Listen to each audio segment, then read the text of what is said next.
Jadi saya bagi nasihat kepada Naib Chancellor Dr. Masila, jangan kamu cuba mandulkan pemikiran ahli akademik ini. Biarkan mereka untuk berkarya dengan akademik mereka supaya dapat resultnya UTM sendiri. Akhirnya nanti UTM sendiri akan mendapat satu kualiti akademik yang sangat dibanggakan. Tapi jika kamu mandulkan pemikiran academician, kamu tekan mereka, ada yang sampai makan pi penenang dan sebagainya, nampaknya ini masalah. Kalau kata Naib Chancellor bukan datang daripada sektor pentadbiran universiti, dikabarkan, dimaklumkan, patut dimaklumkan daripada pensyarah biasa, terus naik kepada Naib Chancellor, tak pernah melalui proses yang betul, tak ada duduk sebagai timbalan dekan sebagai at least pentadbiran universiti ataupun dekan sebagai pentadbiran universiti, dan mereka, dan apabila mendapat kuasa tertinggi dalam Naib Chancellor, kamu cuba cengkam dan gigit academician dan staff ini melalui kuasa yang kamu ada.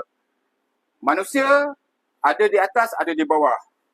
Jadi saya nasihatkan Dr. Masila supaya cuba kamu tinggalkan naratif legasi kamu apabila kamu tidak memegang jawatan tu nanti sebagai legasi yang dikenangkan oleh academician dan juga student-student UTM.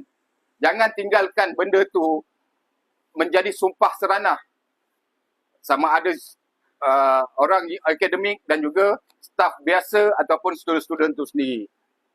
Ambil iktibar, manusia ini ada masa di atas, ada masa di bawah. Kita pun tak tahu akan datang kita seperti mana.